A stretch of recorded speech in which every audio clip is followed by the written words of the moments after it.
كان زحك على غير شكل.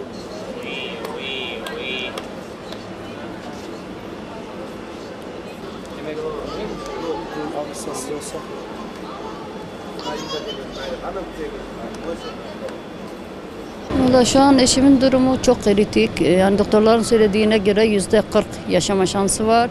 Ve bizim en büyük suçumuz İslami kimliğe sahip olmamız, PKK'ya karşı dik durmamız ve FETÖ'nün kirli çamaşırlarını ortaya çıkarmaya çalışmamız. Başka hiçbir suçumuz yok. Çünkü eşim 15 Temmuz'dan sonra, hani zaten 18 senedir cezaevinde, 15 Temmuz'dan sonra telefon açtığında ilk sözü meydanları boş bırakmayın, bu hainlerin bu ülkeyi bölmelerine izin vermeyin. Yani bunu söyledi ama ödül olarak ona ne verildi? Bir seneye yakındır kanser hastası ve çok riskli bir hastalık. Ona mükafat olarak ameliyathaneye girdiğinde bile kelepçeyle girdirmeleri. Başka yani eğer bu devlet Adalet ve Kalkınma Partisi eğer adaleti sağlıyoruz diyorlarsa, buna adalet deniliyorsa artık burası sözün bittiği yerdir. Başka hiçbir şey demiyorum artık. Bilmiyorum. Hani herkesten dua bekliyorum. Çünkü duadan başka yapabileceğimiz şu an hiçbir şey yok. Çünkü doktorlar da çaresiz kalmış. Ve biz Allah'a tevekkül etmişiz. İnşallah Allah-u Teala ya Rabbi bize yardım eder. Bilmiyorum, başka bir şey diyemiyorum şu an. Çünkü sözün bittiği yerdeyiz artık. Yani eğer devlet bizi görmüyorsa, eğer devlet bize acımıyorsa artık bunun vebalini öbür dünyada nasıl olsa verecek. İyi ki ahiret var, iyi ki cehennem var. Başka bir şey demiyorum. Çünkü öbür dünyada iki elim onların yakasında olacak. Adaleti sağlamadıklarından dolayı.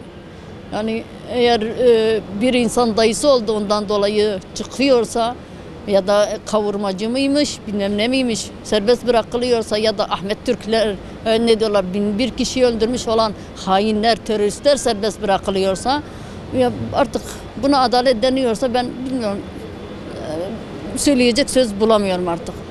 Çünkü çok mağdur durumdayız ve biz bir darbe yapmadık ülkeye, asker öldürmedik, polis öldürmedik, hiç kimseye zararımız olmadı. Bizim tek işlediğimiz suç PKK'ya karşı dik durmak, FETÖ'nün kirli çamaşırlarını ortaya çıkarmak ve hiç kimsenin maşası olmamak.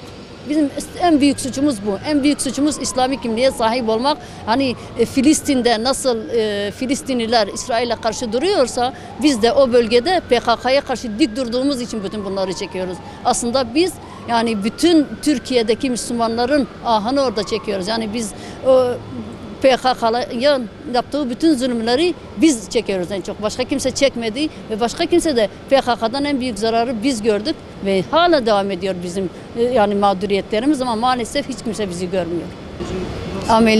Ameliyat 8 saat yani biz zaten doktorlarla görüşemedik. O da güvenlikten zor bir iki kelime, güvenlik de diyor ki komutan bize emir vermiş, bir şey bilgi size veremiyoruz. Bir tek ameliyatın 8 saat süreceğini biliyoruz. Başka bir şey bilmiyoruz şu an. Ve ameliyat zaten biz birkaç gün önce doktorlarla görüştüğümüzde çok riskli bir ameliyat olduğunu ve ameliyat olanların da ancak 10 kişiden 4 kişinin kurtulduğunu söylediler. Yani artık her şey Allah'a kalmış. Herkesten dua bekliyoruz.